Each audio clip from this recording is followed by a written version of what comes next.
Muy por encima de nosotros se extiende un destellante panorama, inmenso y misterioso, cuyos secretos la humanidad lleva intentando descubrir a toda costa a lo largo de su historia. ¿Por qué se mueve el firmamento? ¿Cuál es nuestro sitio entre los planetas y las estrellas?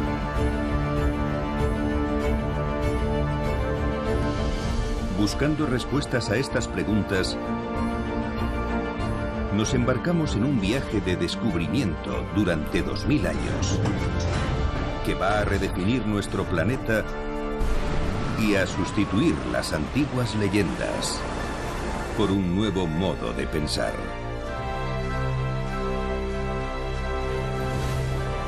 Inventamos aparatos asombrosos para levantar mapas del cielo. Y unos pocos lo arriesgaron todo para descubrir nuestro verdadero lugar en el universo.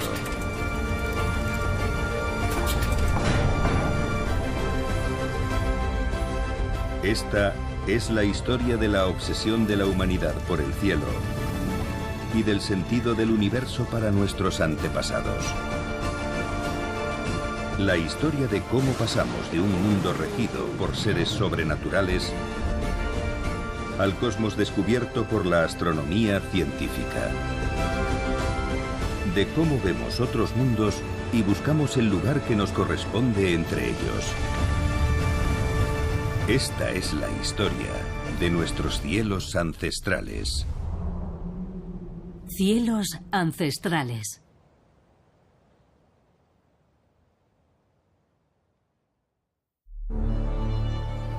Descubrir el centro. Desde el principio de los tiempos, hemos inventado historias para explicar el origen del universo y cómo funciona.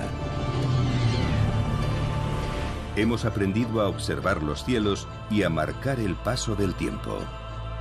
Cuando el Sol vuelve a elevarse sobre ese punto, sabes que has esperado un año. En definitiva, a mirar hacia el futuro. Pero cuando culturas diferentes comenzaron a poner sus ideas y observaciones en común, empezamos a desentrañar la verdad de nuestras suposiciones sobre la naturaleza del cosmos.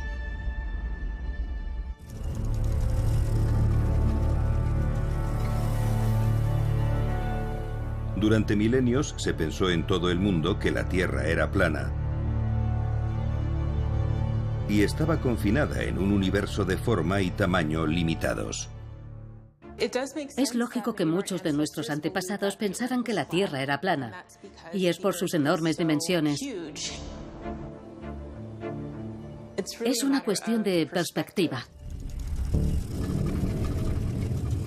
Pero que la Tierra fuera plana no significaba que fuera infinita. Dado que el cielo tenía forma de cúpula, el límite del mundo debía estar donde la Tierra y el cielo se juntaban. El valiente que intentaba alcanzar ese límite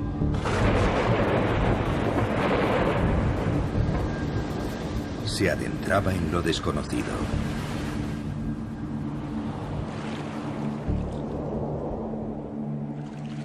En la poesía épica de la antigua Grecia, el héroe Odiseo debe aventurarse hasta los mismos confines del mundo para alcanzar la tierra de los muertos. Y cuanto más se acerca, más peligros terroríficos y monstruos letales se encuentra a su paso.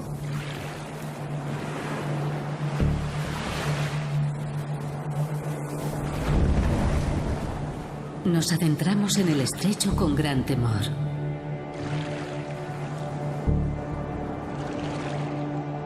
Sabiendo que a un lado estaba Escila y al otro el remolino Caríddes. Vimos como el agua giraba y giraba sin cesar, haciendo un ruido atronador al romper en las rocas. Los hombres temblaban.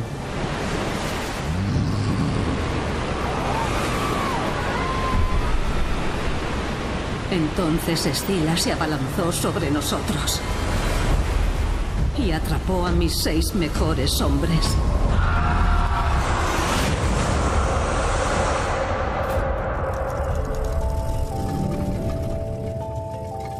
Pero incluso mientras se estaba escribiendo esta historia, ya existían indicios para quien observaba de que el mundo podía no ser plano después de todo. Vimos algunas pistas en el cielo. En un eclipse lunar, la Tierra se interpone entre la Luna y el Sol, de manera que bloquea parte de la luz que ilumina la Luna, y su curvatura puede verse en la sombra que proyecta. También observamos indicios mucho más cerca. Cuando miras el horizonte desde la costa y ves zarpar un barco, no lo pierdes de vista de repente. Ves desaparecer primero el casco en el horizonte y después el mástil. Desde al menos el siglo X a.C., había navegantes haciendo viajes increíbles de miles de kilómetros. Y ninguno había alcanzado el límite del mundo. El historiador griego Heródoto llegó a contar una historia de unos navegantes fenicios que habían circunnavegado África. Aunque para él había una parte de ese relato que no era creíble. Según los navegantes, cuando la flota rodeó África en dirección oeste, ocurrió algo excepcional. El sol estaba a su derecha. Aunque ahora sabemos que debieron cruzar el Ecuador, para Heródoto no tenía ningún sentido. Pero era justo la clase de observación que serviría de argumento a otros griegos de la antigüedad que empezaban a pensar de un modo completamente nuevo. En los inicios de la cultura griega clásica, hacia el año 600 o 500 a.C., está el origen de lo que hoy conocemos como ciencia y filosofía griegas. Es cuando los griegos empiezan a abandonar a sus dioses y diosas para centrarse en el mundo material. No sabemos si hubo algo que pudiera llamarse un momento eureka, pero en el siglo V a.C., esta erupción masiva de ciencia y filosofía en Grecia dio lugar a una redefinición tan drástica de nuestro planeta que incluso hoy algunos tienen dificultades para aceptarla.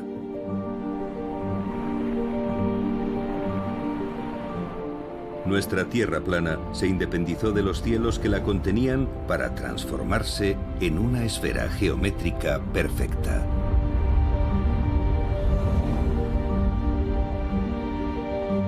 Nuestras ideas sobre el universo seguirían evolucionando, pero ya era incuestionable que la Tierra es redonda.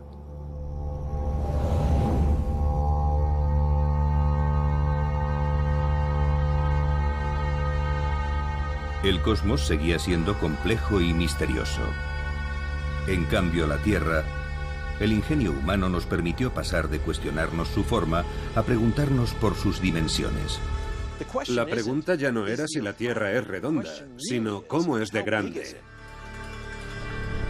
Un matemático de Alejandría, en Egipto, se propuso averiguarlo. Se llamaba Eratóstenes. Eratóstenes fue director de la Biblioteca de Alejandría y muy conocido por haber calculado la circunferencia de la Tierra. La Biblioteca de Alejandría tenía la loable ambición de reunir todo el conocimiento del mundo bajo un mismo techo.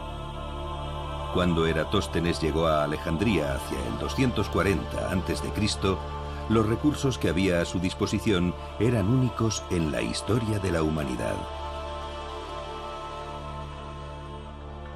Pero la solución al problema planteado en realidad era bastante simple. ¿Cómo calculas el diámetro de nuestro planeta cuando solo tienes los instrumentos al uso y la Tierra alrededor?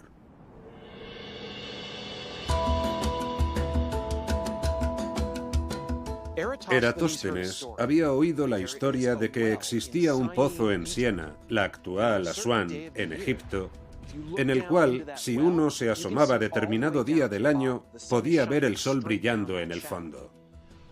Él vivía en Alejandría, justo al norte de Siena, y sabía que ese mismo día un palo clavado en el suelo proyectaría una sombra, y caviló que, aplicando simples nociones de geometría, podía calcular la circunferencia de la Tierra usando esa información.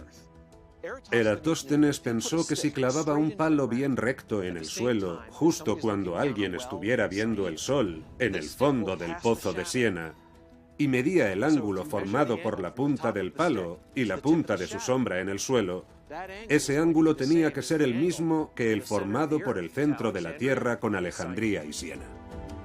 Eratóstenes calculó que ese ángulo medía unos 7,2 grados. Y con este dato y el de la distancia entre Alejandría y Siena, ya podía calcular el tamaño de la Tierra aplicando la geometría. Eratóstenes sabía que Siena estaba a 5.000 estadios, antigua unidad de longitud, de Alejandría en dirección sur, y cuando terminó el experimento y los cálculos matemáticos, concluyó que la circunferencia de la Tierra medía algo más de 250.000 estadios. Es decir, unos 46.600 kilómetros. El dato calculado por Eratóstenes solo superaba en un 16% el de la circunferencia real de la Tierra, que es de unos 40.000 kilómetros. Por tanto, sus increíbles cálculos constituyen una de las mayores proezas de la ciencia antigua.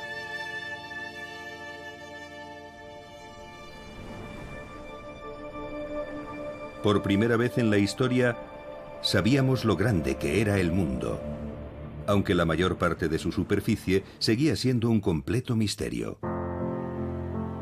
A lo largo de los siglos siguientes, las conquistas, el comercio y la expansión del Imperio Romano conectaron países tan distantes como India e Italia. En Alejandría, un erudito llamado Claudio Ptolomeo se propuso hacer el mapa de este nuevo mundo. Por desgracia, no tenía gran cosa para empezar a trabajar.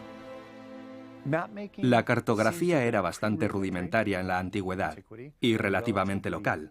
Había montones de mapas regionales y se han conservado muy pocos. Ptolomeo encontró la manera de proyectar y desplegar nuestra Tierra esférica en un mapamundi plano. Sus métodos y datos eran tan acertados que se utilizaron durante más de un milenio. El propio Cristóbal Colón planeó sus viajes a las Américas basándose en el trabajo de Ptolomeo. Pero el gran logro iba a dejar muy pequeña su hazaña de cartografiar la Tierra, un proyecto épico. Cartografiar un firmamento inmenso y en constante movimiento usando el cálculo y la geometría. Y el punto de partida de ese nuevo mapa sería una de las nociones fundamentales de la astronomía antigua.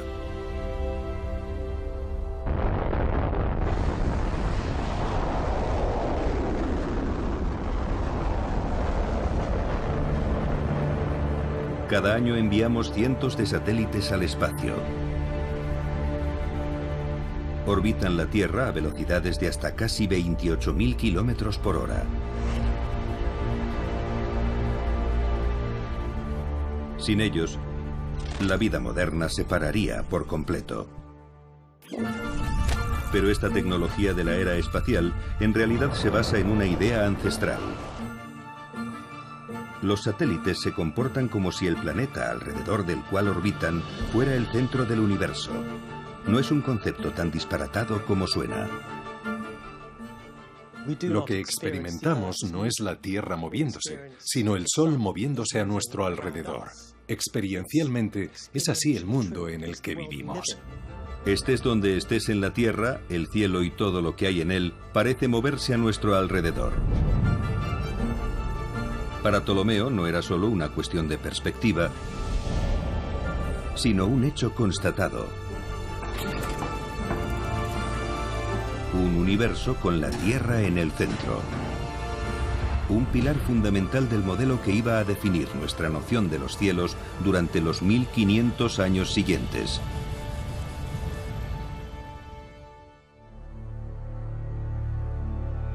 Ptolomeo combinó las ideas de astrónomos anteriores con sus propias observaciones para construir su modelo del cosmos.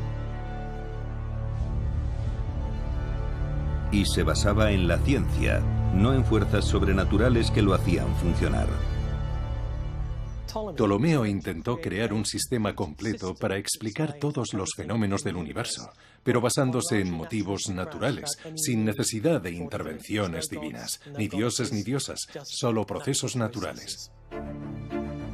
Partiendo de la Tierra, él pensaba que el cielo a nuestro alrededor también era esférico. Es otra idea ancestral que aún utilizamos.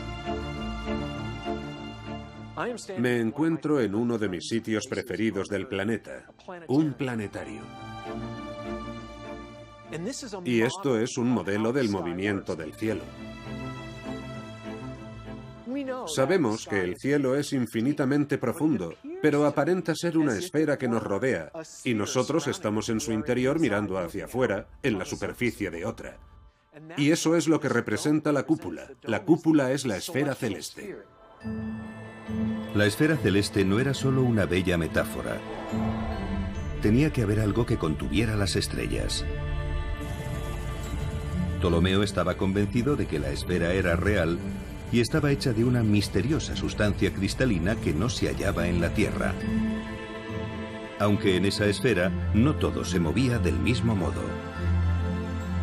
Si uno se asoma cada noche a la misma hora, las estrellas parecen fijas y los planetas parecen moverse. Y eso es porque las estrellas están tan lejos que parecen puntos fijos de luz.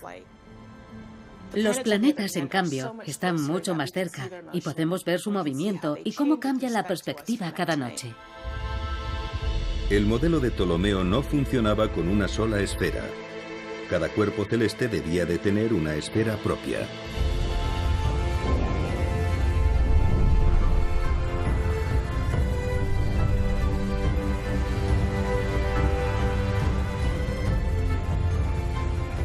Primero venía la Luna, seguida de Mercurio, Venus, el Sol, Marte, Júpiter y Saturno. Más allá, en los confines del espacio, estarían las estrellas. Ptolomeo combinó siglos de astronomía con matemáticas para demostrar que el movimiento en el firmamento era perfecto, situando el Sol, la Luna y los planetas en órbitas circulares alrededor de la Tierra y asignando un lugar a cada objeto que podíamos ver.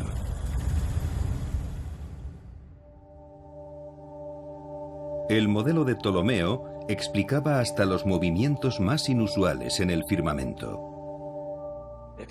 Si solo tienes un movimiento circular y los objetos están integrados en esas esferas, todo tendría que moverse perfecta y definidamente de un modo ordenado.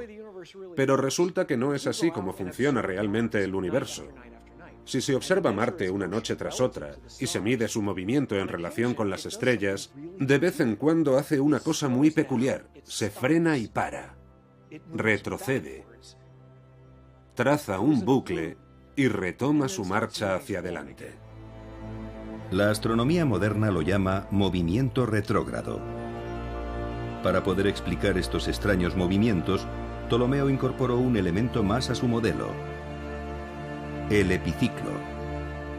Un epiciclo es literalmente un círculo encima de otro círculo. Si tenemos un objeto, por ejemplo Marte, orbitando alrededor de la Tierra en un círculo perfecto, vemos que también está formando un círculo más pequeño sobre ese círculo mayor, y eso permite corregir algunos de los movimientos que vemos en el cielo que no encajarían si solo se moviera en un círculo alrededor de la Tierra. Los epiciclos permitían a Ptolomeo explicar el movimiento retrógrado, y junto con ellos introdujo otros dos apaños. El primero fue argumentar que aunque todo se movía alrededor de la Tierra, esta no era el centro matemático exacto del universo.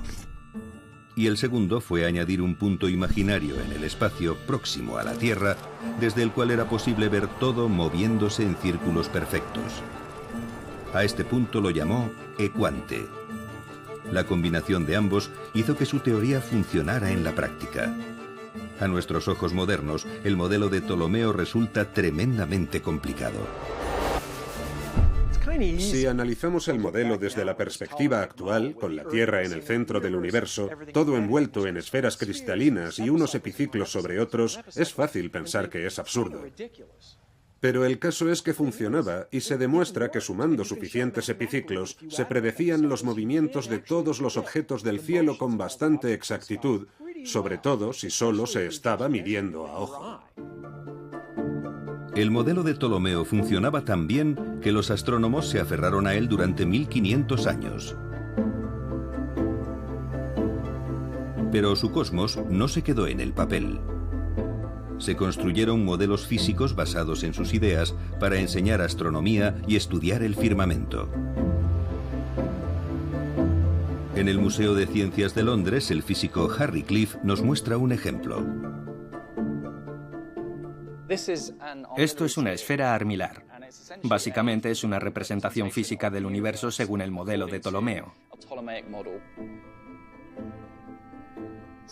En medio de la esfera armilar tenemos esta pequeña esfera de bronce que representa la Tierra, y el anillo más próximo a ella es el de la Luna.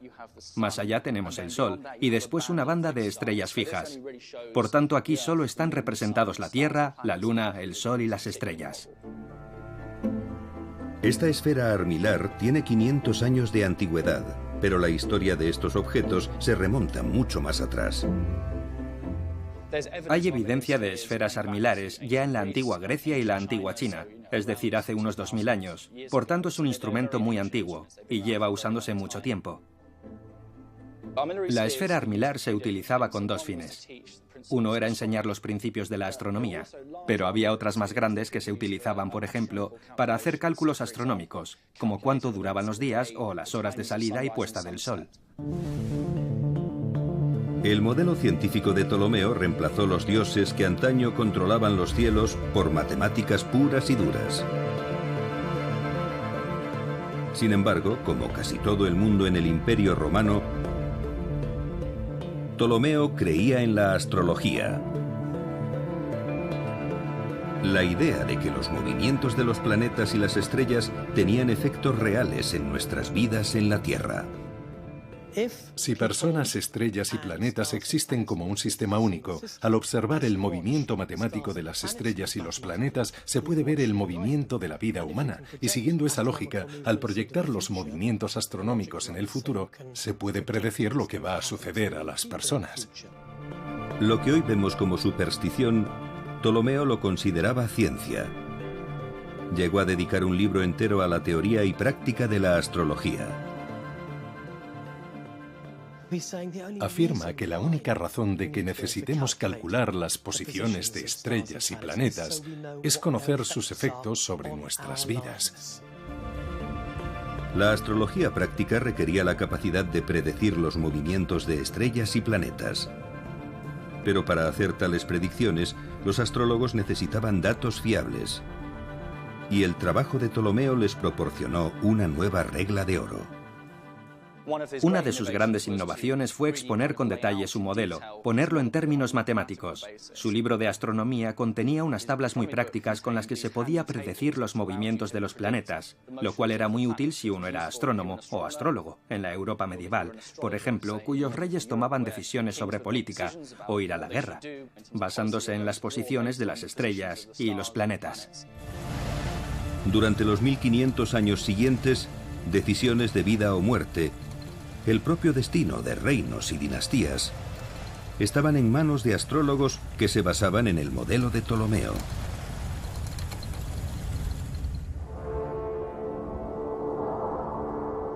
Ptolomeo era ciudadano del vasto imperio romano que se extendía desde el norte de Gran Bretaña hasta Irak y abarcaba todo el Mediterráneo. Pero 300 años después de la muerte de Ptolomeo, después de ostentar durante siglos la condición de superpotencia, Roma estaba a punto de hundirse. El Imperio Romano ya no manda en el mundo como antes. De hecho, en el siglo IV o V, Roma ya no es el centro del mundo. La caída de Roma hizo que Europa occidental se sumiera en el caos. El gobierno se desintegró. Las economías quebraron. El alfabetismo se retrajo. Había llegado la Edad Oscura o Edad Media. Pero aunque las luces se hubieran apagado en Europa, otras civilizaciones seguían portando la antorcha del progreso. La idea de que la Edad Oscura fue un periodo en el que no pasó nada es errónea. Y una de las razones de que se consolidara esta idea fue que solo mirábamos a Europa. Si hubiéramos mirado con una perspectiva global, habríamos comprobado una y otra vez que las ideas viajan entre culturas. La astronomía ya estaba muy asentada en lugares como India y China. Y ahora se les sumaba una nueva cultura también ávida de estudiar los cielos: el Islam. La cultura islámica es un florecimiento increíble de actividad intelectual y científica que no puede calificarse como edad oscura bajo ningún concepto. Durante cientos de años, Oriente preservó conocimientos clásicos que de otro modo se habrían perdido para siempre.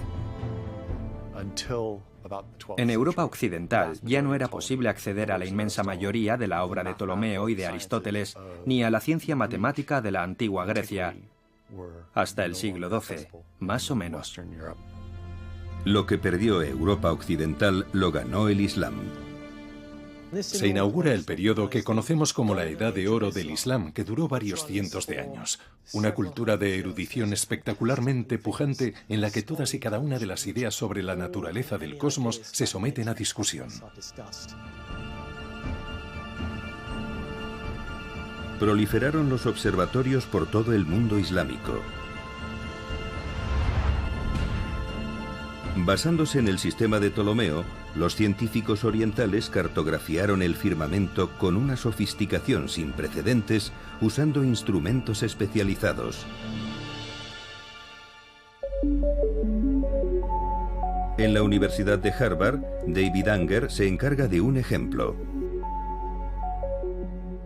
El astrolabio es una combinación de calculadora y aparato de medición que permite calcular la posición de estrellas fijas, el Sol y otros objetos astronómicos en cualquier época y cualquier fecha.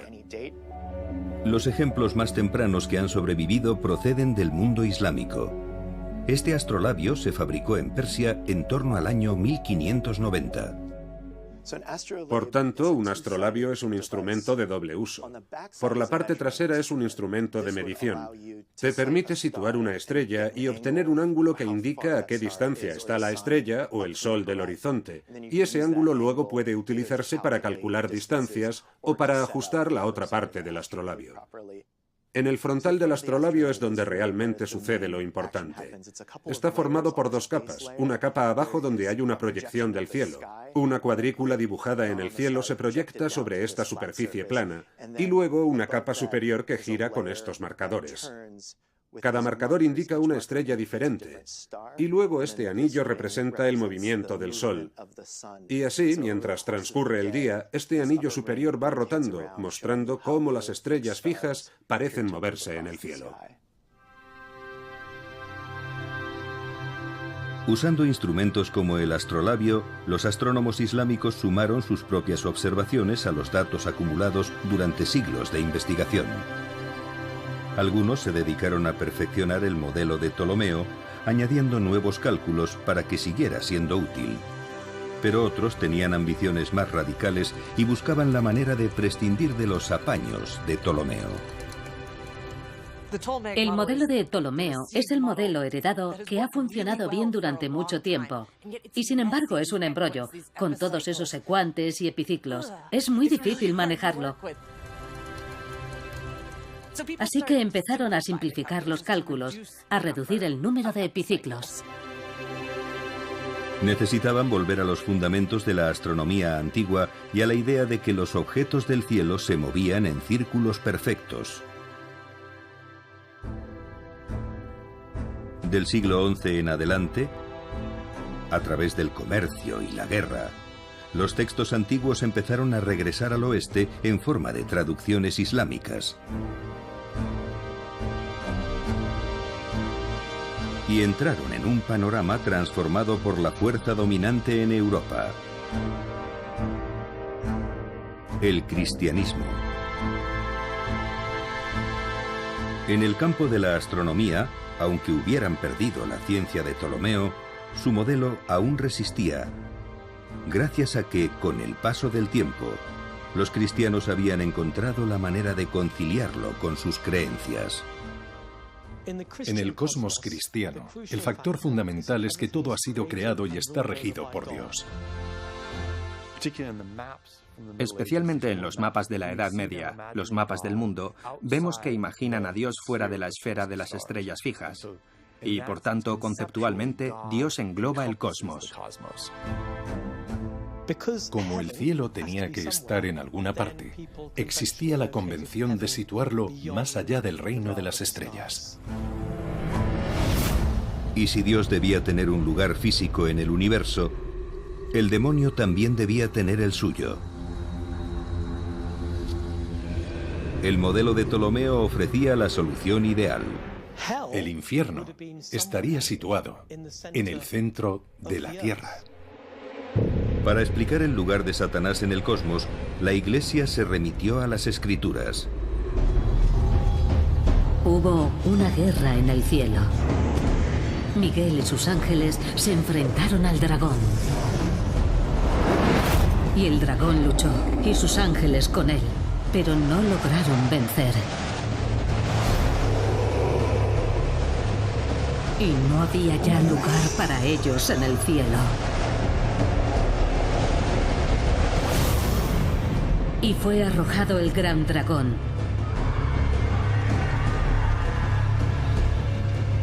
La antigua serpiente, que se llama demonio, y Satanás, el cual engaña al mundo entero.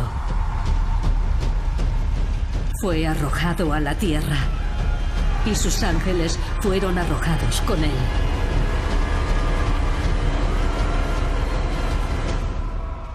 Una vez que Dios y el demonio tuvieron asignados sus respectivos sitios,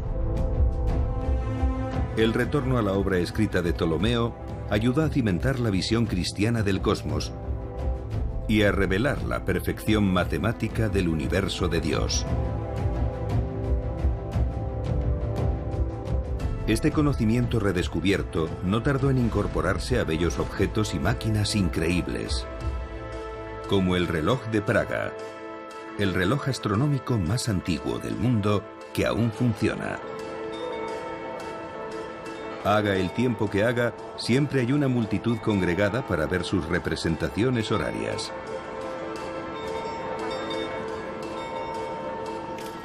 Pero es más que un reloj. Si uno sabe dónde tiene que mirar, es una guía del cosmos con un astrolabio incluido que muestra el horizonte de Praga y las posiciones del Sol y la Luna en su recorrido por el zodiaco.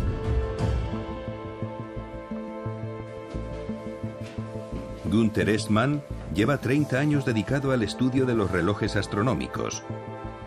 Hoy visita los entresijos del reloj astronómico más antiguo.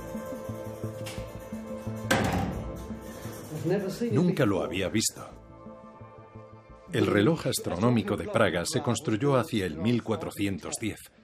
Las partes originales que se conservan son muy pocas. La más antigua es el borde de piedra del astrolabio en el exterior. Desde sus orígenes, el interés por el reloj iba más allá de la astronomía. La importancia del reloj astronómico no estaba en sus complejas indicaciones o en su intrincada construcción. Más bien, era una cuestión de prestigio, una cuestión de tecnología de alto nivel, o de orgullo por el logro científico y la obra artesanal, que por supuesto tenía un contenido astronómico, aunque las personas capaces de entender el significado de una esfera astronómica fueran muy pocas. Una obra como el reloj de Praga era una demostración de la valía del gobernante de ese lugar. Era ciencia puntera. El dinero y los conocimientos invertidos en la construcción del reloj eran el reflejo de una tendencia que estaba arrasando en toda Europa.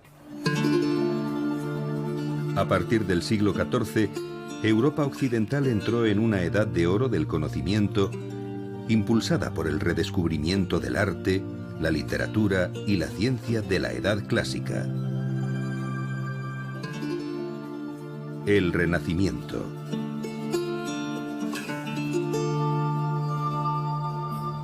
Pero junto al respeto por el pasado, el Renacimiento promovía un nuevo pensamiento radical en el cual podían surgir ideas revolucionarias en los lugares más improbables,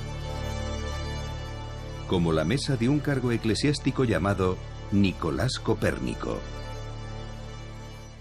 Copérnico viaja a Italia, en parte porque es el corazón de la Europa renacentista y también porque quiere aprender lo más avanzado de sus planteamientos en ciencia.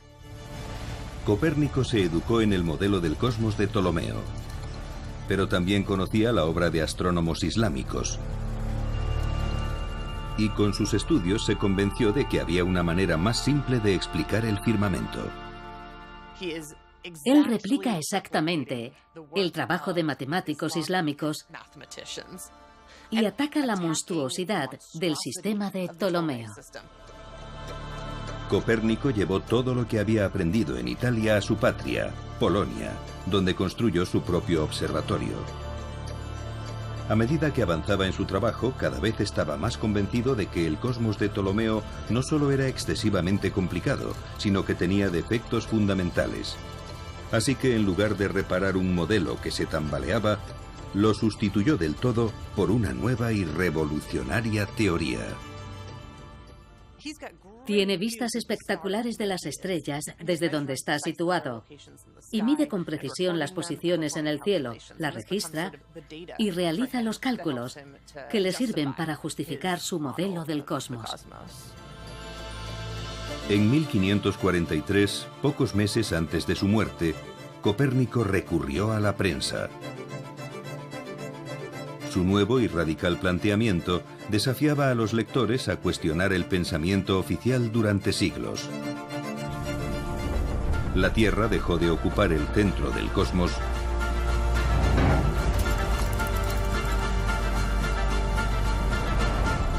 para unirse finalmente al resto de los planetas, trazando una órbita alrededor del destellante núcleo del modelo de Copérnico: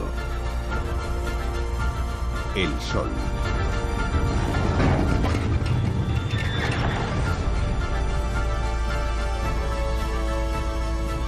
Tras décadas de duro trabajo, Copérnico había cambiado el universo.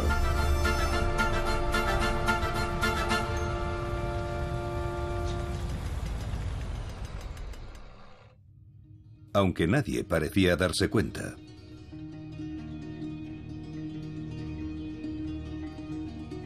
El copernicanismo no es virulento al principio. Han llegado a decir que el libro De Revolutionibus, publicado por Copérnico en el siglo XVI, es un libro que nadie leyó. No provoca la menor agitación.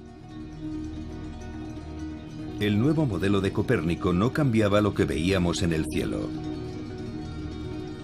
Era lo más lejos que podía alcanzar nuestro entendimiento a través de complejas matemáticas y observaciones a simple vista.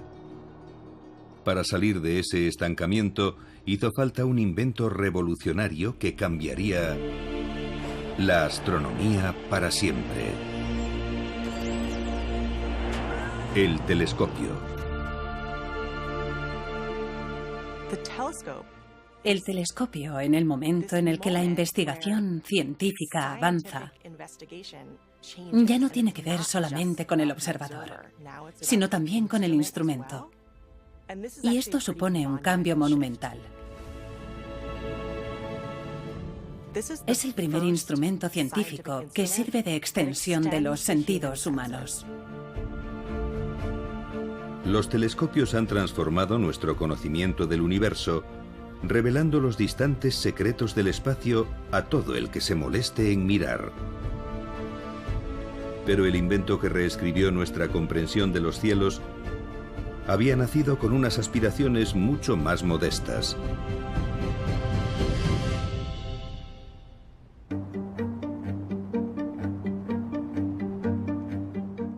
En 1608, Hans Lippershey inventa el catalejo holandés. Sirve para ver cosas de cerca y lo presenta para su venta, patentado en los Países Bajos. El catalejo era útil para avistar barcos o examinar paisajes, pero poco más. Cuando llegó la noticia del invento a Venecia, en Italia, un científico genial vio una oportunidad. Se llamaba Galileo Galilei. En Venecia, Galileo oye hablar del catalejo holandés y decide que va a mejorarlo y a adquirir notoriedad por ello. Galileo se dio cuenta de que aquel telescopio rudimentario podía transformar su manera de observar el firmamento. Nuestra visión de los objetos que hay en el cielo está limitada por el tamaño de nuestro ojo y por el de la lente que contiene. Con los telescopios se crea una lente más grande que nos permite atrapar más luz del espacio o más fotones para observarlos. Galileo usaba un tipo de telescopio llamado telescopio refractor. Refractar solo significa flexión. Se utilizan lentes para desviar la luz. Hay de dos clases diferentes, la lente convexa, abombada hacia afuera, y la lente cóncava, abombada hacia adentro. Cuando la luz atraviesa una lente convexa, se concentra en un punto y es un problema porque no te permite enfocar la imagen. Necesitamos que los rayos de luz sean paralelos al llegar a nuestro ojo. Aquí es donde entra la lente cóncava, porque es una lente divergente. La luz que la atraviesa se dispersa. Por tanto, si tomas ambas cosas, ajustas la distancia correcta, una hará converger la luz y la otra la hará divergir, se equilibran. Y así los rayos de luz llegan paralelos al ojo y se obtiene una imagen amplificada perfectamente enfocada. En su afán por adquirir fama y riqueza, Galileo se propuso fabricar las lentes más precisas del mundo para su revolucionario telescopio. La calidad de la imagen que obtienes depende de un montón de cosas. Las lentes deben tener la forma precisa. Has de tener un cristal de alta calidad y es difícil de fabricar. A Galileo no solo le preocupaba el diseño óptico de su telescopio, sino la propia fabricación de las lentes, hasta tal punto que las hizo él mismo y llegó a mejorar el proceso. Se aseguraba de que lo suyo era mejor que lo que cualquiera pudiera tener. En un año, Galileo construyó un telescopio de 20 aumentos, algo sin precedentes. Dirigido hacia el cielo, nos permitía ver más allá de lo que había visto nunca un ser humano. Y al instante, reveló nuevas verdades sobre nuestro universo. En 1609, Galileo dirige su telescopio al firmamento y empieza a observar muchas cosas. Observa la superficie de la Luna. La Luna que Galileo ve a través de su telescopio no es una esfera perfecta y cristalina. Su superficie contiene montañas, es abrupta. Observa que la materia de la Luna es parecida a la de la Tierra y piensa que si la materia de la Tierra y la de la Luna fuera la misma, el movimiento funcionaría de manera parecida, tanto en el cielo como en la Tierra.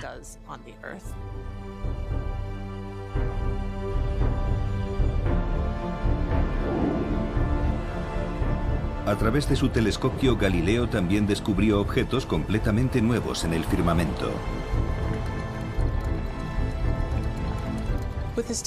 Galileo observó por primera vez con su telescopio que Júpiter tenía lunas orbitando a su alrededor, algo que no era posible ver a simple vista. Aquello significó un gran avance para la astronomía, porque se había descubierto que la Tierra no era el único objeto con lunas orbitando a su alrededor. Una de las mayores pruebas de Galileo, la que él considera la prueba definitiva del cosmos copernicano, la encuentra al girar su telescopio para mirar a Venus. Ve que Venus pasa por varias fases, como la Luna. Venus no es sólida todo el tiempo, sino que crece y decrece, y para él esto demuestra que Venus está dentro de la órbita de la Tierra y también orbita alrededor del Sol. No era solo que la Tierra se moviera alrededor del Sol, sino que los demás planetas también lo hacían.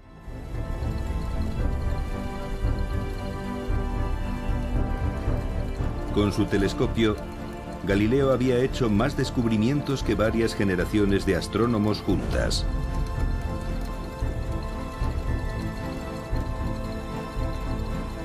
Y ahora estaba seguro de tener la prueba de que el modelo oficial del cosmos para la Iglesia estaba equivocado.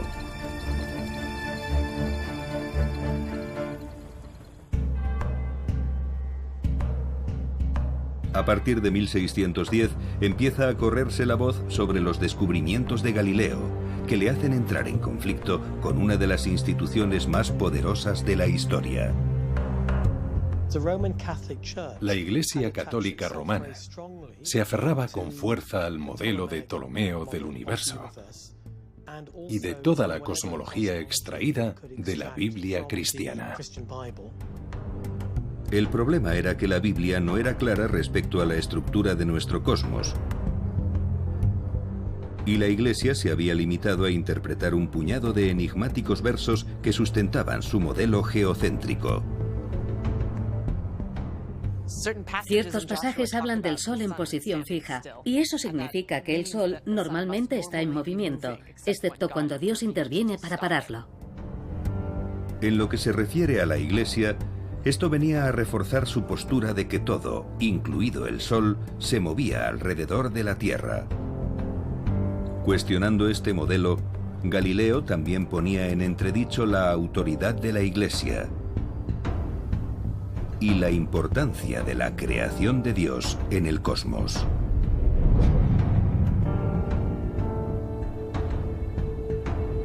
La humanidad pierde su posición de centralidad, y tanto filosófica como teológicamente era una idea muy radical. Eran tiempos peligrosos para sostener ideas heterodoxas. La Iglesia Católica tenía dificultades para contener el crecimiento explosivo de su rival, el protestantismo. En este ambiente paranoico, quienquiera que fuera tan insensato como para cuestionar el orden establecido no podía esperar demasiada clemencia. En 1600, el astrónomo Giordano Bruno fue quemado en la hoguera por sus afirmaciones. Pero Galileo no era de los que mantenían la boca cerrada. Es muy importante comprender este aspecto de Galileo, de su personalidad, y es que era una persona sumamente ambiciosa. No le bastaba con hacer algo, necesitaba que se le reconociera el mérito. Para promocionarse como uno de los mayores científicos del mundo, Galileo escribió cantidades ingentes de correspondencia para promocionar su telescopio y las implicaciones de lo que había observado con él. Pero al dejar constancia escrita, Galileo estaba corriendo un gran riesgo. Recientemente se ha descubierto una carta incriminatoria en los archivos de la Royal Society de Londres. Keith Moore se encarga de la conservación de esta pieza histórica.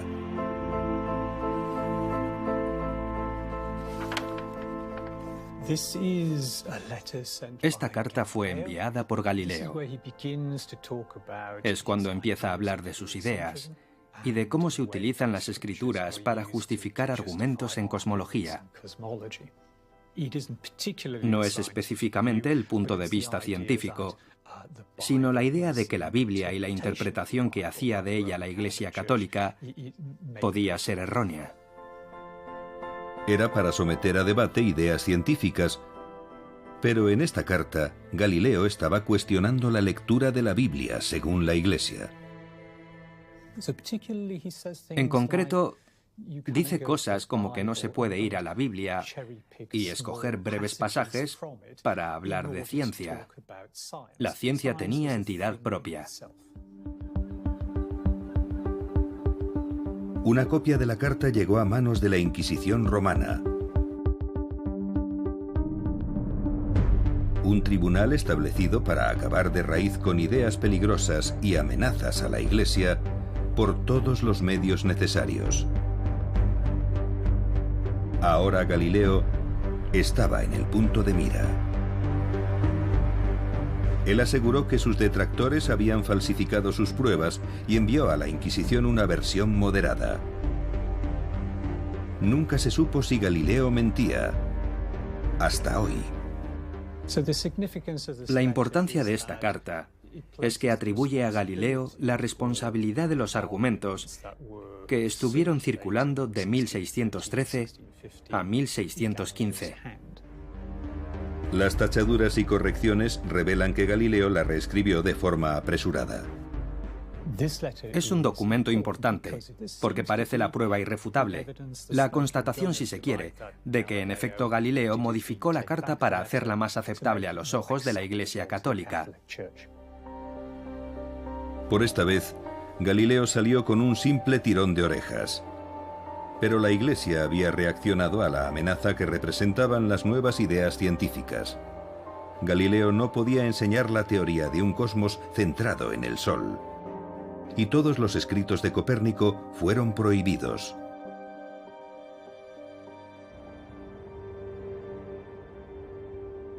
Durante más de un decenio, Galileo guardó sus ideas en un cajón. Hasta que Galileo aprovecha lo que considera un golpe de suerte. Uno de sus amigos y mecenas, Maffeo Barberini, es nombrado papa con el nombre de Urbano VIII. Galileo ahora tiene un amigo que ostenta la máxima dignidad en el mundo y piensa que eso le da cierto margen de actuación. Así que empieza a escribir su diálogo sobre los dos grandes sistemas del mundo, y eran el de Ptolomeo y el de Copérnico. Presentando ambos modelos del cosmos, Galileo esperaba evitar una visita de la Inquisición. Pero erró gravemente los cálculos. Volvió a ser emplazado en Roma y sometido a juicio. El 22 de junio de 1633, Galileo fue declarado culpable de herejía. El resultado del juicio es que Galileo es puesto bajo arresto domiciliario para el resto de su vida, en su villa de Arcetri, con la orden de no volver a publicar ni a escribir sobre el copernicanismo nunca más. La Iglesia Católica mantuvo la prohibición de las teorías heliocéntricas durante casi 200 años. Pero el genio ya no volvería a meterse en la lámpara. Y esta vez Galileo no se quedó callado. En Arcetri se dedica a influir en una red de discípulos y contactos por toda Europa para difundir discursos acerca de dos nuevas ciencias, la física tras el copernicanismo. La física que demostrará su filosofía copernicana. El telescopio significaba que cualquiera ya podía observar el firmamento y ver lo que Galileo había visto. Otros astrónomos sumaron su voz a la de él, abrazando y compartiendo ideas nuevas. Juntos, su investigación dio paso a una nueva era de la astronomía científica, que terminaría desterrando las ideas del pasado y nos acercaría más que nunca a una verdadera comprensión de nuestros cielos.